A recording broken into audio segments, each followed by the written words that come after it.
खबरें जो आपको सीधे जोड़ती हैं हमसे, जिनका आपकी जिंदगी पर होता है सीधा असर। खबरों की वही तस्वीर, बिना बदले बिना डरे, जज्बा सच का लिए, सच दिखाते हैं। नेशन भारतवर्ष, आपके जरूरत की खबर। नमस्कार, आप देख रहे हैं नेशन भारतवर्ष और मैं हूं आपके साथ मानवी ठाकुर। शुरुआत करते हैं आज की खास खबरों से।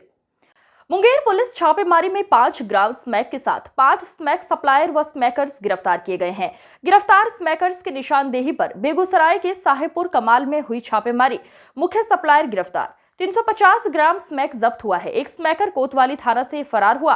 1 घंटे बाद पुलिस ने गिरफ्तार किया है। बताया गया कि मुंगेर में कोतवाली थाना की पुलिस ने मादक पदार्थ के खरीद बिक्री की गुप्त सूचना पर गुरुवार की रात करीब 9 बजे लाल दरवाजा स्थित गंगानगर में सेवानिवृत्त सब इंस्पेक्टर नरेश यादव के बथान में छापेमारी की, जहां 5 ग्राम स्मैक के साथ स्मैक पीते 5 युवकों को गिरफ्तार किया गया है। सभी युवक स्मैक पीने की तैयारी में जुटे थे। इस मामले में एसपी सैयद इमरान मसूद ने जानकारी देते हुए बताया कि गिरफ्तार युवकों की निशानदेही पर कोतवाली थाना की पुलिस ने बेगूसराय पुलिस के सहयोग से बेगूसराय जिला अंतर्गत साहेबपुर कमाल थाना क्षेत्र के रघुनाथपुर निवासी सुमित कुमार के यहां छापेमारी की। सुमित कुमार के घर से 350 ग्राम स्मैक बरामद किया गया, जिसकी अनुमानित कीमत 3.5 लाख रुपए बताई जाती है। ये नशीले पदार्थ और जो नारकोटिक्स ड्रग्स हैं, उसके विरुद्ध मुंगेर पुलिस की कार्रवाई लगातार चल रही है। इसी क्रम में गुप्त सूचना के आधार पर सदर एसडीपीओ के नेतृत्व में जो कोतवाली एसएचओ हैं, वो और उनकी टीम और डीआईयू की टीम ने रेड किया। रेड करने के उपरांत यहाँ पे हम लोगों को कोतवाली थाना अंतर्गत लाल दरवाज़ा से करीब 5 ग्राम स्मैक बरामद हुआ। उसके साथ साथ 4 लोगों की अरेस्टिंग हुई। उसमें से एक अन्य जो विधि विरुद्ध बालक है, उसको अभिरक्षा में लिया गया। जब इन लोगों से पूछताछ किया तो ये लोग वहाँ पे इकट्ठा हुए थे स्मैक की खरीद बिक्री करने के लिए, और उन्हीं की निशानदेही पर जब उनसे पूछा गया कि कहाँ से सप्लाई उनको मिला है इसका, तो उनके द्वारा बताया गया कि रघुनाथपुर साहेबपुर कमाल जो कि बेगूसराय में पड़ता है, वहाँ से उन्होंने खरीदा है एक सुमित नाम के लड़के से। तो हम लोगों की टीम वहाँ पे भी बेगूसराय पुलिस के साथ सहयोग में वहाँ पे रेड हुआ और सुमित की भी अरेस्टिंग हुई, और वहाँ पर हम लोगों को करीब 350 से 400 ग्राम के आसपास स्मैक बरामद हुआ, जिससे ये साबित होता है कि जो भी सप्लाई यहाँ पे हो रही थी वो वहीं से हो रही थी। और ये बड़ी उपलब्धि है मुंगेर पुलिस एवं बेगूसराय पुलिस के लिए। जो भी सप्लाई मुंगेर में मैक्सिमम यहाँ पे होती है स्मैक की और अदर ड्रग्स की, वो उसमें रोकथाम में हम लोगों को फ़ायदा मिलेगा। ये यहाँ पे जो 5 ग्राम मिला है उसका ये लोग बता रहा है, इनसे जो पूछताछ में करीब 5 से 7 हज़ार रुपये के बीच में ये लोग बता रहा है उसका वैल्यू, और जो वहाँ पे मिला है करीब 3.5-4 लाख के आसपास का जो है ड्रग्स बरामद हुआ है। इसमें बेगूसराय पुलिस के साथ हम लोग कॉपरेशन में एक जॉइंट टीम बना करके सर से भी रिक्वेस्ट करेंगे। इसमें हम लोग आगे की चेन का पता लगाएंगे कि वहाँ पे जो ड्रग्स आ रहा था वो कहाँ से सप्लाई होता है, और इसमें जो भी बैकवर्ड लिंकेज जिसमें है उसको इन्वेस्टिगेशन में लाते हुए उसमें कार्रवाई करेंगे।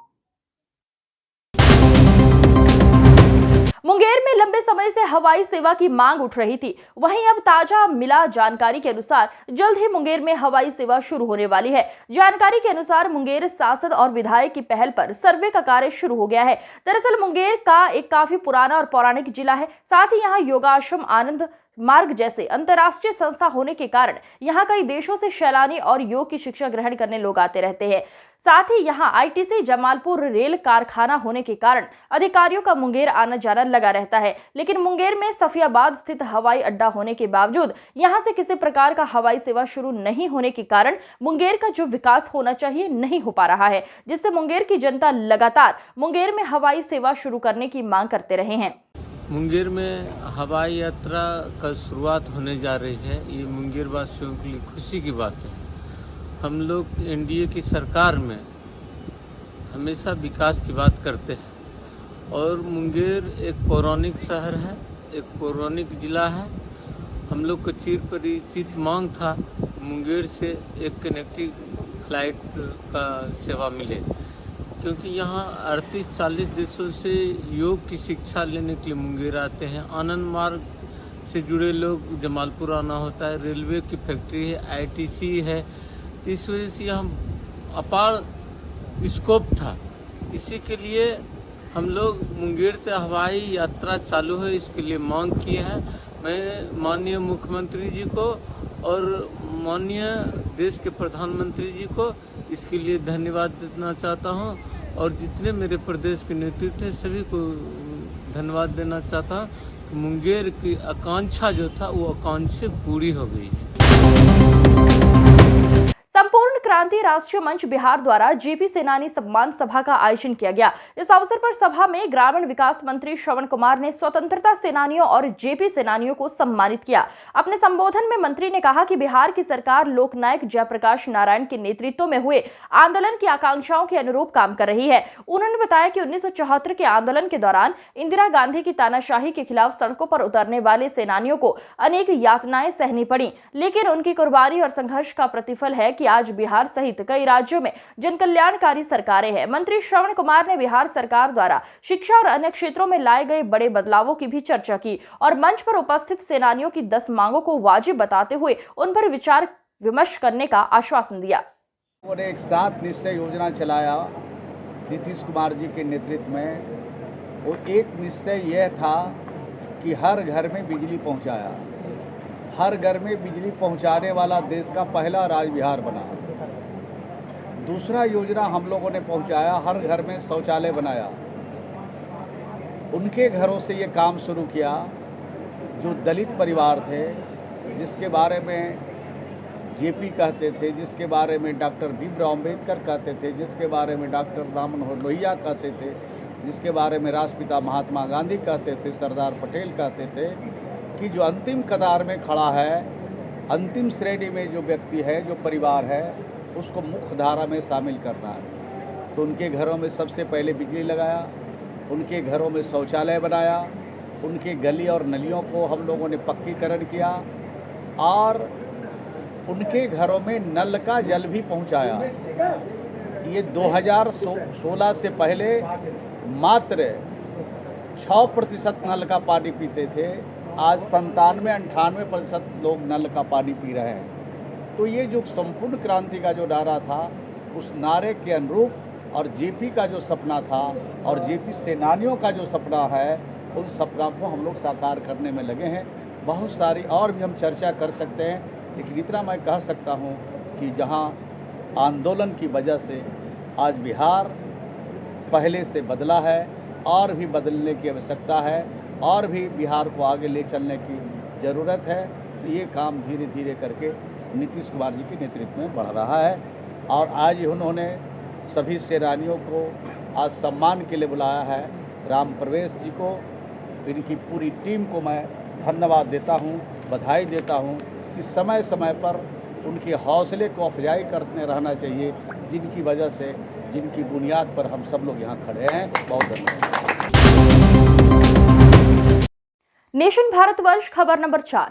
11 अगस्त को आरा से भाजपा युवा मोर्चा द्वारा भव्य तिरंगा यात्रा निकाला जाएगा। युवा मोर्चा के जिलाध्यक्ष विभू जैन ने जानकारी देते हुए कहा कि कल हर घर तिरंगा कार्यक्रम के अंतर्गत अवसर पर वीर शहीदों के सम्मान में ये तिरंगा यात्रा निकाला जाएगा। उन्होंने कहा कि ये तिरंगा यात्रा सुबह 10 बजे से आरा स्टेशन से पूरे शहर में घुमाया जाएगा, जो वीर स्मारक जाकर समाप्त होगा। बीजू जैन ने जिलावासियों से इसलिए यात्रा में बड़ी संख्या में भाग लेने की अपील की है। उन्होंने बताया कि तिरंगा यात्रा की सफल आयोजन को लेकर एक कमेटी का भी गठन किया गया है। भारतीय जनता पार्टी के द्वारा 9 से 15 के बीच हर घर तिरंगा कार्यक्रम का आयोजन किया गया है, जो शुरुआत हर का 9 तारीख से हो चुका है। इसमें हम लोग कल में किसी शहीदों के स्मारक को धोना था, उसको साफ करना था। कार्यक्रम कल हुआ है माननीय जिलाध्यक्ष दुर्गा राज जी के नेतृत्व में, और कल कार्यक्रम है मोटरसाइकिल तिरंगा यात्रा, जो आरा रेलवे स्टेशन से निकलते हुए वीर स्मारक तक, शहीद वीर स्मारक तक जाएगा। तो 3 विधानसभा का रूट तय करेगा। 30 किलोमीटर की यात्रा है और हर एक मोटरसाइकिल पर लड़के रहेंगे, तिरंगा झंडा लेकर रहेंगे। देश की आन बान शान जो ये तिरंगा झंडा उसको दिखाएंगे कि तिरंगा ही हमारे लिए सर कितना है इस बार का लक्ष्य हर घर तिरंगा का? हर एक घर हम लोग तिरंगा पहुँचाने का लक्ष्य रखे हैं और हम लोग पूर्ण विश्वास है कि हर घर तिरंगा पहुँचेगा।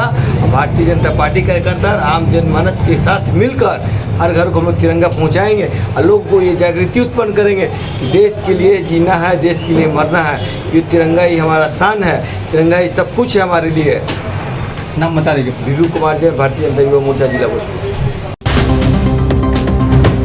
रोहतास के योग की ट्रेनिंग ले रहे 30 बच्चे राज्य स्तरीय योग प्रतियोगिता में भाग लेने सासाराम से छपरा के लिए रवाना हो गए। ये लोग 10 अगस्त से शुरू होने वाले राज्य स्तरीय योग प्रतियोगिता में रोहतास जिले का प्रतिनिधित्व करेंगे। आपको बता दें कि यूथ फेडरेशन ऑफ इंडिया के बैनर तले छपरा में राज्य स्तरीय योग प्रतियोगिता का आयोजन किया जा रहा है, जिसमें रोहतास जिले से 30 बच्चे भाग ले रहे हैं। साथ में 4 योग प्रशिक्षक भी जा रहे हैं। योग को लेकर जागरूकता को देखते हुए इस तरह के आयोजन से बच्चों में योग के प्रति जिज्ञासा बढ़ी है और 30 बच्चों का दल छपरा के लिए रवाना हुआ है। बड़ी संख्या में योग के प्रशासक इन बच्चों को छोड़ने रेलवे स्टेशन पहुंचे और योग के इन साधकों के हौसलों को बढ़ाया। स्टेट लेवल योगा चैंपियनशिप यहाँ से रोहतास जिला से हम लोग जा रहे हैं, जो कि अभी 30 बच्चा है, 4 कोच हैं यहाँ से। यही बात है। कहाँ पे भाग लेने जा रहे हैं, क्या है, किस तरह का कंपटीशन है? छपरा में है, स्टेट लेवल छपरा में है। योगा फेडरेशन ऑफ इंडिया का ये चैंपियनशिप होने वाला है। कहाँ से कहाँ होने वाला है? पूरे ऑल ओवर बिहार का, माने हर डिस्ट्रिक्ट पार्टिसिपेट करेगा। अच्छा। कितने छात्र छात्राएं भाग ले रही इसमें? यहाँ पे हम लोग अपने जिला से 30 बच्चा बोझ हैं और ये माने बच्चा गर्ल्स बॉयज बोथ हैं और 4 कोच हैं। कितने बच्चे हैं टोटल? पूरे 30 हो गए। क्या नाम पड़ेगा आपका? नवल किशोर सिंह। रोहतास जिले के कोचस में मोहनिया रोड के एक निजी लॉज में आयोजित आदिवासी दिवस पर बतौर मुख्य अतिथि के रूप में प्रदेश उपाध्यक्ष राजेश खरवार, कोचस के अंचलाधिकारी विनीत व्यास, वैश्य अध्यक्ष सूरज सेठ समेत अन्य गणमान्य शामिल हुए, जहां कमेटी की तरफ से आगत अतिथियों को फूल माला एवं अंग वस्त्र से सम्मानित किया गया और पौधे वितरण किए गए। कार्यक्रम में वक्ताओं ने कहा कि आज के दिन आदिवासी समुदाय के लिए उनके अधिकार, संस्कृति और सम्मान बढ़ाने को लेकर समर्पित है। आज के दिन का उद्देश्य आदिवासी लोगों की विधिवता और संस्कृति की योगदान को बढ़ावा देना है, साथ ही उनकी रक्षा, मानवाधिकार, सामाजिक न्याय को भी सुरक्षित रखना है। आपको बता दें कि इस कार्यक्रम में कोचस के अंचलाधिकारी विनीत व्यास, संगठन के प्रदेश उपाध्यक्ष राजेश खरवार, कोचस के वैश्य अध्यक्ष सूरज सेठ समेत अन्य गणमान्य के दौरान मौजूद रहे।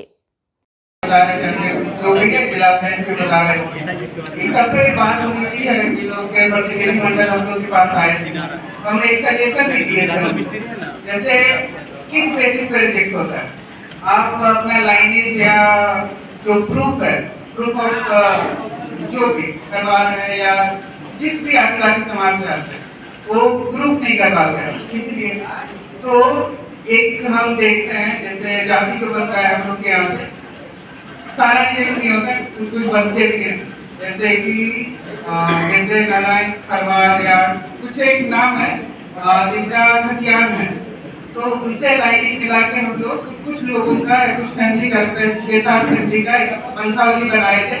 उसी के बेसिस पे बन आता है यहाँ जाति। उन लोगों का कोई ज्ञात नहीं आता है, वो कागज पुटअप करता है, उनका जाति निर्गत हो जाता है ना। और नहीं है तो पता भी कर सकते हैं आप। तो वही जो पुराने लोग हैं उनके पास होगा उनका खतियान, कहीं न कहीं होगा, कुछ न कुछ जरूर होगा कागज, ठीक है। उससे होता है कि हम लोग पे भी ज्यादा कि कोर्ट केसेस हो जाएंगे, अदर चीज हो जाएंगे, ये सब डर नहीं रहेगा। अगर कुछ भी एक डॉक्यूमेंट है, नॉर्मली खतियान का आप लोग मांग करते थे ताकि लाइनेज आप लोग का पता चल जाए। तो ऐसा नहीं है कि मेरे दादा के नाम पे है, दादा है, दादी है, दादी की लाइनेज है, उनसे भी अगर मिल जाए तो वहाँ से भी उठा के एक वंशावली हम बनवा देंगे या आपके समाज से वो बना देंगे, तो उसके आधार में हम लोग निर्गत कर देंगे सर, ठीक है। और एक और सलाह दिए थे हम तो कि आप एक सर्वे कर लीजिए, एक सर्वे कर लीजिए, उस सर्वे का रजिस्टर एक बना लीजिए, रजिस्टर बना लीजिए। तो हम लोग क्या होता है कि जाके सरपंच से करवा लीजिए, कर्मचारी बोलता है जाइए सरपंच से करवा लीजिए या इससे करवा लीजिए, मुखिया से साइन करवा लीजिए, तब एक प्रूफ हो जाएगा कि आप लोग हैं इस पर्टिकुलर समाज से। क्योंकि देखिए आपका अगर लाभ कोई और देता है। भोजपुर जिले में एक मनरेगा डाटा एंट्री ऑपरेटर को घर जाते समय गोली मार दी गई। घटना पीरो थाना क्षेत्र के धोबी घटवा के पास हुई है, जब शशिकांत कुशवाहा उर्फ बिट्टू अपनी ड्यूटी खत्म कर घर लौट रहे थे। घायल शशिकांत को इलाज के लिए आरा के एक निजी अस्पताल में भर्ती कराया गया है और पुलिस मामले की जांच कर रही है। शशिकांत कुशवाहा जगदीशपुर प्रखंड में मनरेगा की डाटा एंट्री ऑपरेटर के रूप में काम करते हैं। अपनी ड्यूटी पूरी करने के बाद वो अपनी बाइक से अपने गांव कोयल चरफोकरी जा रहे थे, तभी धोबी घटवा के पास अज्ञात हमलावरों ने उन पर गोलियां चला दी। भोजपुर एसपी प्रमोद कुमार ने बताया कि पीरो अनुमंडल अंतर्गत जगदीशपुर पीरो मार्ग पर धोबी घटवा जगह पर लगभग 9:30 बजे देर शाम कोयल गांव के रहने वाले शशिकांत कुशवाहा को अपराधियों ने गोली मार दी। जगदीशपुर अनुमंडल में मनरेगा के अंतर्गत काम करते हैं। जगदीशपुर से पीरो जाने के क्रम में बाइक सवार 2 अपराधियों के द्वारा किसी कारणवश उनके ऊपर गोली चला दिया गया। हमारा सूचना मिला है नू, सूचना मिला था कि आपका ऑपरेटर के गोली लग चुका था, तो हम पूछे कि कहाँ पर, तो धोबी घाटवा में। तो वहाँ पर हम गए अपना मोटरसाइकिल लेकर धोबी घाटवा चौक पे, तो देखे कि वो मतलब ज़मीन पर लेटा हुआ था, खून सलत फत, उनका कपार सिर में गोली के मारा गया, वो निकल गया, खून सलत फत था। तब हम लोग वहाँ पर फ़ोन इधर उधर करने लगे, तली के पीरो थाना 112 आया, वो उठाकर पीरो थाना में ले गए, वहाँ पर ट्रीटमेंट करके वो आरा के लिए रेफर कर दी। क्या लगता है कैसे हुआ है? कैसे हुआ कि क्या पहले हुआ था? ना विवाद कुछ नहीं था, वो मतलब काम करके बंद करके वो घर जा रहे थे। कौन लोग थे पता नहीं चला? ना किसी लोग को हमको जानकारी नहीं है कि कौन लोग थे। अपना नाम बताइए। मेरा नाम जय बहादुर सिंह। जख्मी हमारे दोस्त है, मित्र, हम उसी मनरेगा में काम स्टाफ है, सभी लोग हम लोग स्टाफ है। बिहार के रोहतास जिले के डेहरी विधानसभा क्षेत्र के पूर्व विधायक और भाजपा के वरिष्ठ नेता इंजीनियर सत्यनारायण सिंह यादव ने बांग्लादेश में हो रहे अल्पसंख्यक हिंदुओं के साथ अत्याचार को लेकर इंडिया गठबंधन के नेताओं पर जमकर हमला बोला। उन्होंने कहा कि बांग्लादेश में अल्पसंख्यक हिंदू धर्म के लोगों और उनके धार्मिक स्थलों पर जिस तरह से हमले किए जा रहे हैं और उन पर तरह तरह की यातनाएं दी जा रही हैं, जिसके कारण बांग्लादेश में सैकड़ों हिंदुओं को मौत के घाट उतार दिया गया है। लेकिन इस मुद्दे पर इंडिया गठबंधन में शामिल सभी दल के नेता पूरी तरह से मौन धारण किए हुए हैं। आखिर सेकुलरिज्म की बात करने वाले इंडिया गठबंधन के नेता बांग्लादेश में अल्पसंख्यक हिंदुओं पर हो रहे अत्याचार पूरी तरह से मौन क्यों हैं? वहीं भारत में वक्फ बोर्ड संशोधन बिल आने के बाद सभी इंडिया गठबंधन में शामिल दल के नेता एकजुट होकर बिल का विरोध कर रहे हैं। बांग्लादेश में हिंदुओं के जिस तरह से अत्याचार किया जा रहा है, क्या कहेंगे उसको लेकर? देखिए, ये तो बहुत ही दुर्भाग्यपूर्ण है। बल्कि हम जो इंडिया गठबंधन के लोग हैं, कांग्रेस है, समाजवादी है, राष्ट्रीय जनता दल है, अन्य है, मैं उससे जानना चाहता हूं कि क्यों चुप है। आज यहाँ देख रहे हैं वक्फ बोर्ड पर एक सुंदर सा संशोधन बिल पेश हुआ, उसके लिए माइनॉरिटी के लिए सब एक हो गया कि ना, नहीं होना चाहिए। वक्फ बोर्ड क्या है? वक्फ बोर्ड है कि आ करके वक्फ बोर्ड अगर एक चिपका देगा अगर कि संपत्ति हमारी है, तो उसका जांच कोर्ट नहीं करेगा, उसका जांच कौन करेगा? वक्फ बोर्ड करेगा। अर्थात अगर हम किसी के संपत्ति पर जा करके कब्जा कर लें विषय के हैसियत से और फिर फैसला हम ही करें, अर्थात दूध के रखवाला बिलाई, तब कहाँ जान बची? वही तो स्थिति है। वक्फ बोर्ड में इतना अनाप शनाप, अभी डेहरी में उठा करके जाइए, यहाँ तिरपाल कंपनी का वक्फ बोर्ड की संपत्ति है, तिरपाल टांग करके सब, और अगर कोई गरीब के मिलता तो बात है, सब धनी धनी जमीन पर बैठा हुआ है और कब्जा किए हुए है। ये कहाँ भारतीय जनता पार्टी करे? ये संशोधन करेंगे, जो इसके इनकम होगा वो गरीबों में ही, मुसलमान भाई के गरीब लोगों में ही बांटा जाएगा। अब सब भ्रम फैला रहा है। जिस तरह से भारतीय जनता पार्टी हिंदुओं के प्रति अपना आकर्षित करता है, वहाँ बांग्लादेश में जिस तरह से हिंदुओं पर अत्याचार है, उस पर बीजेपी चुप रही है। चुप नहीं रही है, वो कमेटी गठन हो गया है, देखिए एक्शन शुरू हो गया। आज से हिंदू भाई सब एकजुट होकर के प्रदर्शन करने लगे। हुआ है अन्याय, लेकिन कमेटी गठन तुरंत एक्शन में सरकार आई है। लेकिन मैं विपक्ष के साथियों से जो वक्फ बोर्ड के नाम पर एकजुट हुए हैं, वहाँ एक आदमी का आवाज निकला बांग्लादेश के हिंदुओं के बारे में, एक भी देश के एक भी पार्टी। लेकिन वहाँ यहाँ के लोगों तो ज़्यादातर बीजेपी की सरकार पर आरोप लगा रही है कि बीजेपी की यहाँ सरकार है और यहाँ पर वहाँ के प्रधानमंत्री भी दिल्ली में आकर शरण ली हुई थी। हाँ, दिल्ली में शरण ली है, एक्शन में सरकार आ रही है, इसका रिजल्ट अब देखिए दिखाई पड़ने लगेगा। लेकिन हम तो उससे पूछना चाहते हैं जो सेकुलरिज्म का जम्मा पहने हुए हैं, वो वोट के एथी पर एकजुट हो जाते हैं, और वहाँ जब हिंदुओं की बात आती है तो कोई बोलता नहीं है। मैं उससे सवाल पूछना चाहता हूँ। सरकार तो करेगी। सरकार इतने दिनों के बाद आज मूड में कैसे आई? इससे पहले भी आना चाहिए था, जिस तरह से अत्याचार हो रही थे। आई थी, उसको शरण भी दिया, वो गलत नहीं, वो हमारे देश के हित में सब एथी था, इसलिए हमने किया, और हम एक्शन में आएंगे। सब कायदा कानून से न होता है। क्या लग रहा है कि वहाँ के प्रधानमंत्री के शरण में मोदी जी दिए हैं? अरे हम तो सबको शरण देते हैं, जो हमारे यहाँ आता है उसको। हम तो जितने यहाँ तक कि इंडिया के झंडा लेकर के देखिए कि पार करता है, हम उसको भी बचाने का काम करते हैं। भारतीय जनता पार्टी वसुदेव कुटुंबकम, पूरे विश्व का कल्याण हो, ये नारा के साथ है, इस नारा के साथ है। और भारतीय जनता पार्टी का सनातन धर्म का ये सोच है कि सबका कल्याण हो। यहाँ अभी देख रहे हैं कि जाति पार्टी में बटा है, लेकिन सनातन धर्म जो है, अभी कल नागपंचमी में हम गए थे, यहाँ हम लोग सांप जानते हैं कि सांप डसता है, उसको भी हम दूध लावा पियाते हैं। यहाँ कुत्ता को भी भैरव बाबा के नाम से पूछते हैं, यहाँ चींटी को भी पूछते हैं, हाथी को भी, गौ माता को भी, हम लोग सबके पूछते हैं। और मानव में भी सनातन धर्म में कहीं आज यहाँ छुआछूत बना दिया है, लेकिन सनातन धर्म में उस समय भी समझ लीजिए कि मानर बनावे बजावे वाला जो चमार था, बिना उसको पूजाई किए हुए हमारे पूजा का शुरुआत नहीं होता था। जब तक धोबी कपड़ा पर जल नहीं छिड़कता था, कोई पवित्र नहीं होता था। जब तक डोम, जो नीच हम समझते हैं, उसको भी अधिकार था कि जब तक मुखाग्नि नहीं देगा आपका कल्याण नहीं होगा। नौआ जब तक नरछुर में ठेकाएगा नहीं, तब तक आप पवित्र नहीं होंगे। अर्थात सभी छोटे बड़े नीच उनीच कुछ नहीं था, सब कुछ समान अधिकार था, है। तो हम लोग उसके एथी हैं, सनातन धर्म के एक अंग हैं हम लोग, है ना, जो वसुदेव कुटुंबकम पर विश्वास करती है, उसी के वाहक हमारे मोदी जी। तो फिर हिंदू मुस्लिम क्यों लाते हैं आप लोग? हम कहाँ लाते हैं? यहाँ तो देखिए, वही मनमोहन सिंह की सरकार कहा कि देश के संपदा पर पहला अधिकार मुसलमान भाइयों का है, हम उसके विरोधी हैं।